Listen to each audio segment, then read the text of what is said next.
Hello guys, কি অবস্থা সবার? আশা করি সবাই ভালো আছো। আজকে আমরা এক্সপ্লেন করতে চলেছি 2021 সালে মুক্তি পাওয়া Taiwanese movie man in love, যেখানে আমরা দেখতে চলেছি একটি গুন্ডা একটি মেয়েকে ভালোবেসে ফেলে, আর যার জন্য তার লাইফ পুরোপুরি চেঞ্জ হয়ে যায়। তো বন্ধুরা, তোমরা যারা চ্যানেলে নতুন তারা অবশ্যই সাবস্ক্রাইব করে পাশে থেকো। আর বেশি কথা না বলে আমরা সরাসরি মুভিতে চলে যাই। মুভি শুরুতে আমরা মুভির প্রধান চরিত্র চ্যাংকে দেখি, আর সে একটি লোন কোম্পানির আন্ডারে কাজ করে। মানে তার বস যাদেরকে লোন দিয়েছে সে তাদের কাছ থেকে সুদসহ টাকা উসুল করে। তবে তখন আমরা দেখি তার টাকা আদায় করার পদ্ধতিটা একটু ভিন্ন, কারণ সে যাদের কাছ থেকে টাকা উঠাতে যায় সে তাদেরকে মারে না, বরং সে নিজেকেই আঘাত করে, যার ফলে বিপরীত পাশে থাকা লোকটি তাকে দেখে ভয় পেয়ে টাকা দিয়ে দেয়। আসলে মনের দিক থেকে চ্যাং অনেক ভালো, আর সে তার আশেপাশে যে লোকগুলো রয়েছে তাদেরকে সবসময় সাহায্য করে। আর তারপর কালেকশন শেষে সে তার বসের কাছে আসে, আর তখন আমরা দেখতে পাই তার বস হচ্ছে একটি মহিলা, যার নাম হচ্ছে ম্যাডাম শাও। আর তখন আমরা জানতে পারি তার সেই বস দুটি নেশায় আসক্ত। আর প্রথমটি হচ্ছে সে গরিব মানুষকে টাকা লোন দেয়, আর তারপর সেই টাকাগুলো সে জোর জবরদস্তি উঠিয়ে ফেলে।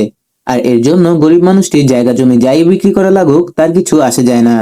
আর অন্যটি হচ্ছে সে ক্যাসিনো খেলে, মানে বলা চলে সে জুয়ায় আসক্ত। আর তখন ম্যাডাম দেখে চ্যাং আজকে কালেকশন কম উঠিয়েছে, আর চ্যাং তখন বলে আজকে সে যাদের কাছ থেকে টাকা উঠিয়েছে তাদের মধ্যে একজনের কাছ থেকে সে টাকা উঠাতে পারেনি, কারণ সেই লোকটি ছেলে হসপিটালে ভর্তি ছিল। আর তখন আমরা দেখি বস চ্যাং এর এই উদারতা দেখে খুব রেগে যায়। তবে সে চ্যাংকে কিছুই বলতে পারে না, কারণ তার যতগুলো লোক রয়েছে তাদের মধ্যে চ্যাং সবচেয়ে সুন্দর কাজ করতে পারে। মানে সে অন্য সব লোকের তুলনায় দ্রুত টাকা উঠিয়ে আনতে পারে। আর তারপর তার বস তাকে একটি হসপিটালে যেতে বলে, যেখানে একজন লোক তাদের কাছ থেকে লোন নিয়েছিল। তারপর চ্যান হসপিটালে চলে যায়, আর যে লোকটি তাদের কাছ থেকে লোন নিয়েছে সেখানে তার মেয়েকে দেখতে পায়, আর সেই মেয়েটির নাম হচ্ছে মিশু। আর তখন আমরা দেখি চ্যাং মিশুকে প্রথম দেখায় পছন্দ করে ফেলে, মানে বলা চলে লাভ এট ফার্স্ট সাইট। আর তখন চ্যাং সেই মেয়েটির কাছ থেকে লোনের টাকা চায়। তবে সেই মেয়েটি বলে আমাদের কাছে চিকিৎসা করার মতোই টাকা নেই, আমরা এখন কিভাবে লোনের টাকা দিব। আর তখন চ্যাং তাকে একটি চুক্তিতে সাইন করতে বলে, তবে মিশু সেটিতে রাজি হয় না। আর তাই চ্যাং এর গুন্ডারা মিশুর বাবাকে সেখান থেকে বেড সহই তুলে নিয়ে যেতে নেয়। আর মিশুর তখন কিছু করার না থাকায় সে সেই চুক্তিপত্রটিতে সাইন করে দেয়।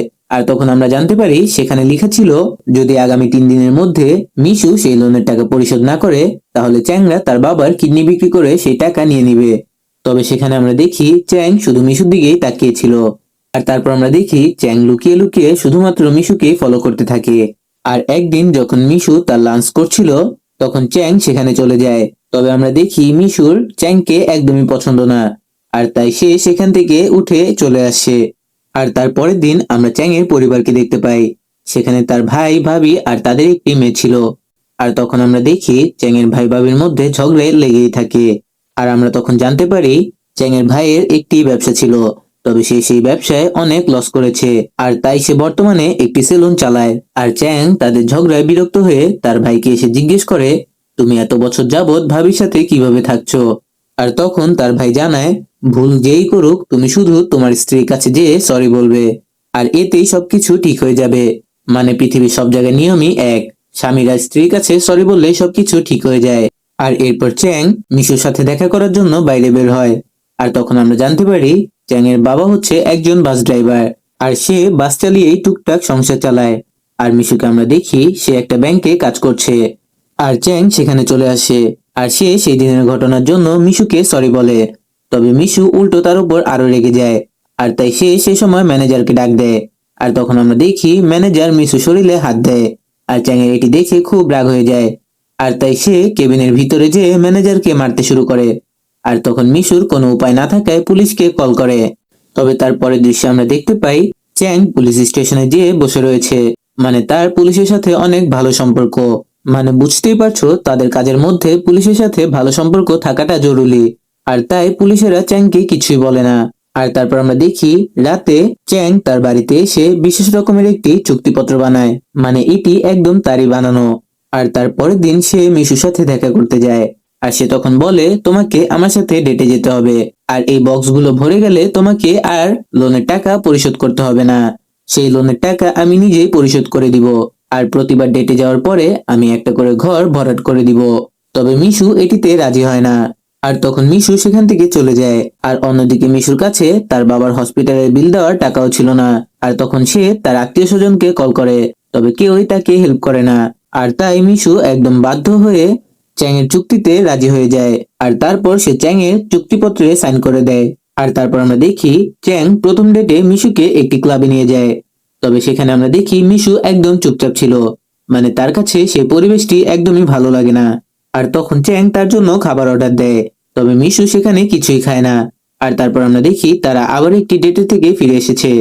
তবে এতে চ্যাং এর কোনো লাভই হয় না, মানে শুধুমাত্র সেই ঘরগুলো পূরণ করার জন্যই মিশু তার সাথে যাচ্ছে। আর তখন চ্যাং মিশুর সামনে আরো পরিপাটি হওয়ার জন্য তার ভাইয়ের সেলুনে যায়। আর সেখানে গিয়ে সে নতুন স্টাইলে চুল কাটে। আর তারপরের দিন মিশু যখন তার বাবার কাছে আসে, তখন সে দেখতে পায় চ্যাং তার বাবাকে গোসল করিয়ে একদম পরিপাটি করে রাখছে। আর এটি দেখে মিশুর প্রথমবার চ্যাংকে একটু ভালো মনে হয়। আর তার জন্য আমরা দেখি এর পরের ডেটে মিশু তার সাথে কথা বলছে। আর এতে চ্যাং এর অনেক ভালো লাগে, মানে সবশেষে মিশু অল্প হলেও তাকে নোটিস করছে। আর তারপর তারা যখন বাসায় ফিরছিল, তখন আমরা দেখি চ্যাং এর বসের কিছু গুন্ডা একটি দোকানে লোন তুলতে গিয়ে ভাঙচুর করছে। তবে চ্যাং সেটি দেখে সেখানে চলে যায়। আর সে উল্টো তার গুন্ডাদের সাথেই ঝামেলা করে। তবে মিশু প্রথমের কাহিনীগুলো জানতে পারে না। সে যখন আসে সে তখন দেখতে পায় চ্যাং অন্য সব গুন্ডাদের সাথে ফাইট করছে। আর তাই সে চ্যাংকে ভুল বুঝে সেখান থেকে চলে যায়। আর অন্যদিকে আমরা দেখতে পাই চ্যাং এর বস তার উপর খুব রেগে রয়েছে, কারণ চ্যাং তার গুন্ডাদেরই মেরেছিল। আর তখন আমরা জানতে পারি চ্যাং কেন এখানে কাজ করছে। আসলে তার বড় ভাই মোটা অঙ্কের টাকা এখান থেকে লোন নিয়েছিল। আর পরবর্তীতে তার ভাই সেই টাকা পরিশোধ করতে না পারায় চ্যাং এখানেই কাজ করা শুরু করে। আর পরের দিন মিশু যখন হসপিটালে যায়, তখন সে দেখে তার বাবা সেখানে নেই। আর তারপর সে উপরে যেয়ে দেখতে পায় চ্যাং তার বাবাকে ছাদে নিয়ে এসেছে। আর মিশু তখন চ্যাংকে বলে, তুমি আর কখনোই আমার সামনে আসবে না। তবে চ্যাং তো বুঝতে পারে না মিশু তার সাথে কেন এমনটা করছে। আর তখন চ্যাং তার মনের ভাব প্রকাশ করে দেয়। সে তখন বলে, আমি তোমাকে অনেক ভালোবাসি। তবে মিশু সেখানে কিছু না বলে তার বাবাকে নিয়ে চলে আসে। আর যার জন্য চ্যাং তার সাথে কিছুদিন দেখা করে না। তবে সে শেষ পর্যন্ত নেশা করে হসপিটালে চলে আসে। আর তখন সে জানতে পারে মিশুর বাবা মারা গিয়েছে। আর এই খবর শুনে তার নেশা সাথে সাথেই কেটে যায়। আর তারপর সিনে আমরা দেখি মিশু তার বাবার শেষকৃত্য অনুষ্ঠানে দাঁড়িয়ে রয়েছে। তবে সেখানে তার কোনো আত্মীয় স্বজন ছিল না। আর তার কাছে তেমন টাকা না থাকায় সে ভালোভাবে তার বাবার শেষকৃত্য অনুষ্ঠানও করতে পারছিল না। আর তখন আমরা দেখি চ্যাং তার টাকা দিয়ে দ্রুত সেই জায়গায় সাজিয়ে ফেলে। আর সে সেখানে একজন ভালো ক্রিস্টকে নিয়ে আসে, যাতে তার বাবার ভালোভাবে শেষকৃত্য অনুষ্ঠান হয়। আর তারপর আমরা দেখি সেখানে শহরের অনেক মানুষ চলে এসেছে। আর তখন আমরা দেখি সেখানে সেদিন যে দোকানে ভাঙচুর করা হয়েছিল সেই দোকানের মালিকও চলে আসে। আর তখন মিশু জানতে পারে যে চ্যাং মূলত তাদেরকে সাহায্য করেছিল। আর চ্যাং না থাকলে তাদের দোকান একদম শেষ করে দিত। আর তার খুব খারাপ লাগে, কারণ সে চ্যাংকে সবসময় ভুলই বুঝেছে। আর তারপর আমরা দেখি চ্যাং সেখানে নিজেকে মিশুর স্বামী পরিচয় দিয়ে তার বাবার শেষকৃত্য অনুষ্ঠান শেষ করে। আর তখন আমরা দেখি মিশু সেখানে কিছুই বলে না, মানে চ্যাংকে বাধা দেয় না। আর সে এই ব্যাপারে অনেক খুশি হয় যে চ্যাং এর জন্য তার বাবার শেষকৃত্য অনুষ্ঠানটা আজকে ভালোভাবে হয়েছে। আর তারপরে সিনে আমরা দেখি চ্যাং মিশুর জন্য খাবার নিয়ে আসে। আর তারপর তারা দুজন অফিসের ছাদে যেয়ে একসাথে বসে খাবার খাচ্ছিল। আর তখন মিশু চ্যাংকে জিজ্ঞেস করে, তুমি আমাকে কেন এত বেশি ভালোবাসো? আর তখন চ্যাং তাকে কিছু না বলেই মিশুকে কিস করে দেয়। আর তখন আমরা দেখি মিশু এই বিষয়ে কিছুই বলে না। আর আমরা বুঝতে পারি মিশু চ্যাংকে ভালোবাসা শুরু করেছে, মানে এই ভালোবাসাটি এখন আর একতরফা নেই, তাদের দুজনের সম্পর্কে পরিণত হয়ে গিয়েছে। আর তারপরে একদিন মিশু চ্যাংকে বলে সে একটি ড্রিঙ্কসের দোকান চালু করতে চায়, মানে সেখানে চা, জুস, কফি এগুলো বিক্রি করবে।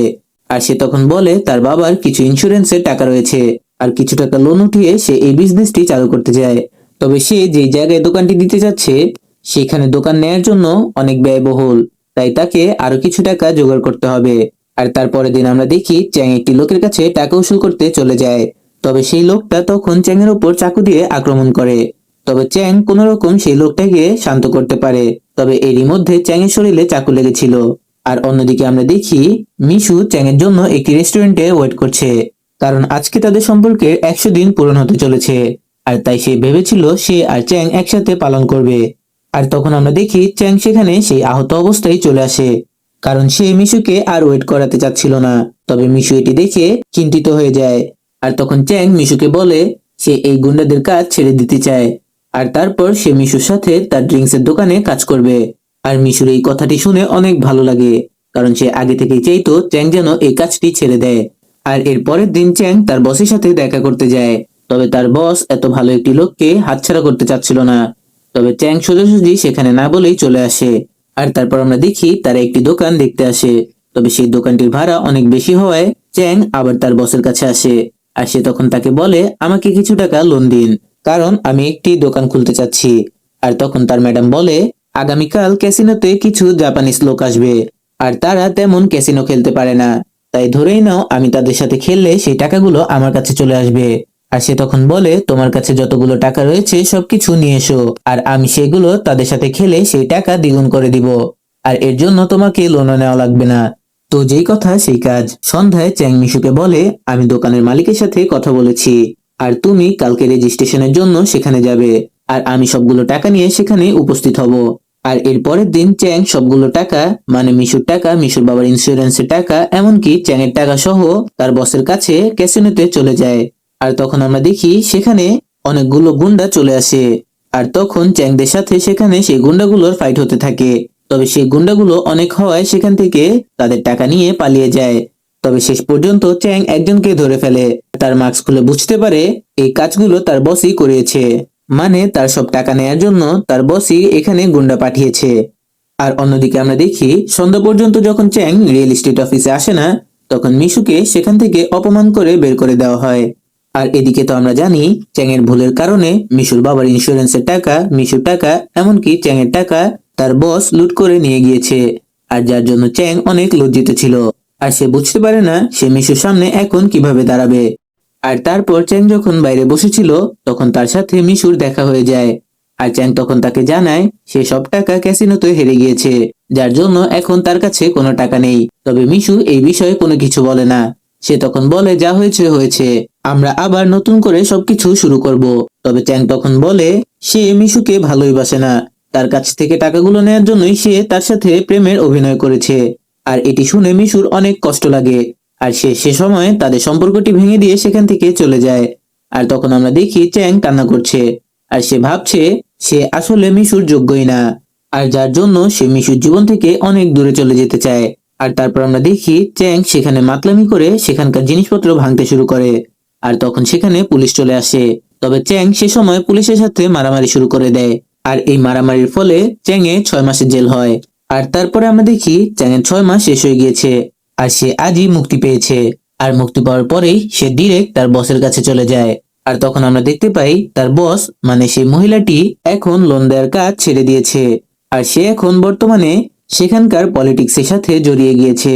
আর তখন চ্যাং তার কাছে যে তার ভাগের টাকা চায়, যে টাকাগুলো তার বস সে সময় তার কাছ থেকে ছিনিয়ে নিয়েছিল। তবে তখন আমরা দেখি সেই মহিলাটি, মানে চ্যাং এর বস, এখন আর চ্যাংকে চিনতেই পারে না। আর তখন সে চ্যাংকে সেখান থেকে বিদায় করে চলে যায়। আর তার পরের দিন চ্যাং আবার সেই বসের অফিসে যায়। আর সেখানে সেই বসের গুন্ডাদের সাথে তার ফাইট হয়, আর সে সবকিছু ভাঙচুর করে ফেলে। আর তারপর তার বস যখন সেখানে আসে, সে সময় চ্যাং বলে তার টাকাগুলো ফিরিয়ে দিতে, কারণ সেই টাকাগুলো তাকে অন্য কাউকে পরিশোধ করতে হবে। আর সে সেই টাকা না নিয়ে সেখান থেকে কোথাও যাবে না। আর তখন আমরা জানতে পারি চ্যাং এর একটি সমস্যা হয়েছে। সে যখন জেলের মধ্যে ছিল তখন তার হেলথ চেকআপের সময় জানতে পারে তার মাথার মধ্যে একটি টিউমার হয়েছে। আর সেই টিউমারটি অনেক বড় আকার ধারণ করেছে, যার জন্য চ্যাং খুব দ্রুত মারা যাবে। আর চ্যাং তখন বলে, আমার হাতে অনেক বেশি সময় নেই, আমি চাই আমার ভাগে টাকাগুলো আমাকে দিয়ে দিন, কারণ আমি আপনার হয়ে অনেক কাজ করেছি। আর তখন আমরা দেখি তার বস তাকে শেষ পর্যন্ত টাকাগুলো দিয়ে দেয়। আর চ্যাং সেই টাকাগুলো নিয়ে মিশুর সাথে দেখা করতে আসে। তবে মিশু তো চ্যাং এর এই অসুখ সম্পর্কে জানতে পারে না, আর তাই সে সেই টাকাগুলো নিতে অস্বীকার করে। আর তখন চ্যাং তাকে বোঝানোর চেষ্টা করে। তবে মিশু সেখান থেকে চলে যায়। আর তারপরের দৃশ্যে আমরা দেখি চ্যাং এর বাবা পুলিশ স্টেশনে এসেছে, আর সে তার ছেলে আর তার বোন নামে মামলা করতে আসে। আর এরপরে চ্যাংও বাড়িতে এসে বুঝতে পারে তার বড় ভাই আর তার ভাবি তার বাবাকে দিয়ে চাকরের মতো কাজ করায়। আর এতে রেগে গিয়ে চ্যাং তার ভাইকে অনেক মারে। আর তারপর সে তার বাবার সাথে দেখা করতে যায়। আর তখন সে তার বাবাকে জিজ্ঞেস করে কতদিন ধরে এরকম চলছে। আর তখন তার বাবা বলে, তুই যখন থেকে জেলে গিয়েছিস আর আমি আমার কাজ ছেড়ে দিয়েছি, তখন থেকেই আমি তোর ভাইদের কাছে বোঝা হয়ে গিয়েছি। আর তখন তার বাবা চ্যাংকে সাপোর্ট করে বলে, তুই তোর ভাইকে মেরেছিস, ভালোই করেছিস, কারণ সে কখনোই এই ফ্যামিলির উন্নতি করতে পারেনি, বরং আমি যেই টাকাগুলো খরচ করতাম ফ্যামিলির জন্য সেই টাকাগুলো নষ্ট করেছে, আর এখন আমাকে তাদের কাছে বোঝা মনে হয়। আর তখন আমরা দেখি চ্যাং তার অসুস্থতার বিষয়ে তার বাবার সাথে কথা বলতে এসেছিল। তবে তার বাবার এই কষ্টের কথা শুনে সে আর তার অসুস্থতার কথা তার বাবাকে জানায় না, আর যার জন্য সে তার দুঃখের কথা তার মধ্যেই চেপে রাখে। আর তার পরের দিন চ্যাং যখন এই শহর থেকে চলে যাচ্ছিল, তখন সে মিশুকে আরো একটি ছেলের সাথে দেখে, আর সেটি দেখে সে হাসতে থাকে। আসলে চ্যাং চায় মিশু যাতে ভালো থাকে, তবে এই বিষয়টি তাকে ভিতর থেকে ভেঙে ফেলে। আর তখন আমরা দেখি চ্যাং সেখানেই পড়ে যায়, আর তার নাক মুখ দিয়ে রক্ত পড়তে থাকে, আর সেখানেই চ্যাং অজ্ঞান হয়ে যায়। আর তারপর হসপিটালে যখন চ্যাং এর জ্ঞান ফিরে, তখন সে নার্সদের কাছ থেকে জানতে পারে তাকে একটি মেয়ে সেখানে নিয়ে এসেছে। আর তখন সে সেই মেয়েটির নাম জিজ্ঞেস করলে সে জানতে পারে মিশু নামের একটি মেয়ে তাকে সেখানে নিয়ে এসেছে। আর চ্যাং তখন জানতে পারে মিশু তার সম্পর্কে জানতে পেরে গিয়েছে। আর তারপর আমরা দেখি মিশু যখন তার কাজ শেষ করে চ্যাং এর সাথে দেখা করতে আসে, তখন সে দেখে চ্যাং সেখান থেকে চলে গিয়েছে। আর সে দ্রুত চ্যাংকে খোঁজার জন্য বাস স্টেশনে যায়। আর সে তখন সেখানে চ্যাংকে দেখতে পায়। আর তখন মিশু তাকে জড়িয়ে ধরে, আর তারা দুজনেই কান্না করতে থাকে, কারণ তারা দুজনেই জানে তারা একে অপরকে প্রচন্ড ভালোবাসে। তবে তাদের এই ভালোবাসা শেষ পরিণতি তেমন একটা সুন্দর হবে না। আর তখন মিশু সিদ্ধান্ত নেয় চ্যাং যতদিন বেঁচে রয়েছে ততদিন সে চ্যাং এর সাথেই থাকবে, আর চ্যাং এর স্মৃতিগুলো আরো সুন্দর করে তুলবে। আর এখানেই এই অসাধারণ মুভিটি শেষ হয়ে যায়। তো বন্ধুরা, মুভিটি তোমাদের কাছে কেমন লাগলো তা অবশ্যই কমেন্টে জানিও, আর চ্যানেলে নতুন হলে সাবস্ক্রাইব করে পাশে থেকো। ধন্যবাদ।